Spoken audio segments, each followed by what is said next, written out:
అనుమతి తీసుకోకుండా రహదారిగా అడ్డంగా రాత్రికి రాత్రి పెట్టిన వైఎస్ విగ్రహాన్ని వివిధ వర్గాల ఫిర్యాదులతో జీవీఎంసీ సిబ్బంది తొలగించారు. దీనిపై వైసీపీ తప్పుడు ప్రచారం చేస్తోంది.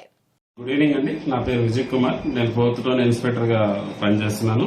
26/8/2024 నిన్న నైట్ 9 గంటల ప్రాంతంలో కూటమి నాయకులు నార్త్ కాన్స్టిట్యున్సీ సంబంధించినటువంటి 45-14 వార్డుకు సంబంధించినటువంటి నాయకులు పోలీస్ స్టేషన్ కి రావడం జరిగింది. ఒక రిపోర్ట్ కూడా ఇవ్వడం జరిగింది.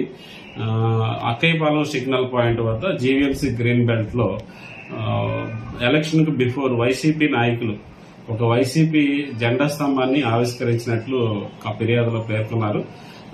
అది ఎలక్షన్ కోడ్ సందర్భంగా దాన్ని తొలగించినట్లు, అదే ప్లేస్ లో వీళ్ళు August 15న జెండా ఎగరేయడానికి జీవీఎంసీకి పర్మిషన్ అడిగితే వాళ్ళు నిరాకరించినట్లు తెలియజేశారు. ఆదివారం, శనివారం ఈ 2 సెలవు దినాల్లో ఈ వైసీపీ నాయకులు స్వర్గీయ రాజశేఖర రెడ్డి గారి విగ్రహాన్ని ఆ ప్లేస్ లో వితౌట్ ఎవరు పర్మిషన్ లేకుండా నిర్మాణం చేసినట్లు, అది వాళ్ళ కూటమి నాయకులు వాళ్ళ అభిమానస్తులు ప్రజల్లోన ఒక అంటే వాళ్ళ కక్షలు ప్రేరేపించే విధంగా ఉన్నాయని ఒక రిపోర్ట్ ఇవ్వడం జరిగింది. అదేవిధంగా ఈ రోజు మధ్యాహ్నం 1 గంట సమయంలో నార్త్ కాన్స్టిట్యున్సీ సంబంధించిన వైసీపీ లీడర్లు 14 అండ్ 45 వార్డుకు సంబంధించిన వ్యక్తులు ఇంకా ఇతర నాయకులు కూడా పోలీస్ స్టేషన్కి వచ్చి ఒక ఫిర్యాదు చేయడం జరిగింది. వాళ్ళు ఏదైతే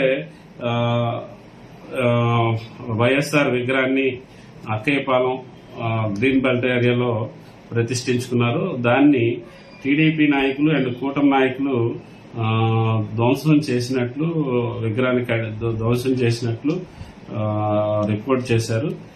వాటి మీద చర్యలు తీసుకోమని ఫిర్యాదు చేశారు. వాస్తవంగా జరిగిన విషయం ఏంటంటే అదే విషయాన్ని కూడా సోషల్ మీడియాలో వాళ్ళు వైరల్ చేస్తున్నారు. వాస్తవంగా జరిగింది ఏంటంటే పోలీస్ స్టేషన్ కి ఎలాగైతే రిపోర్ట్ ఇచ్చారో టీడీపీ నాయకులు, అలాగే జీవీఎంసీ అధికారులు కూడా వాళ్ళు ఫిర్యాదు చేయడం జరిగింది.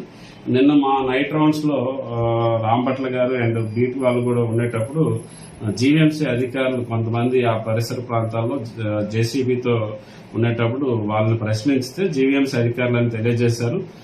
వాళ్ళకి అందిన ఫిర్యాదు మేరకు ఏవైతే అక్రమంగా కట్టడం జరిగిందో వాటిని తొలగిస్తున్నామని తెలియజేశారు. ఇది వాళ్ళకి అంటే జీవీఎంసీ అధికారులకు వచ్చిన రిపోర్ట్ మీద వాళ్ళు తీసుకునే చర్యలే తప్ప ఇది టీడీపీ సోషల్ మీడియాలో ప్రచారం అయినట్టు టీడీపీ వాళ్ళు కానీ లేకపోతే కూటమి నాయకులు చేస్తున్న విధ్వంసం అయితే కాదు.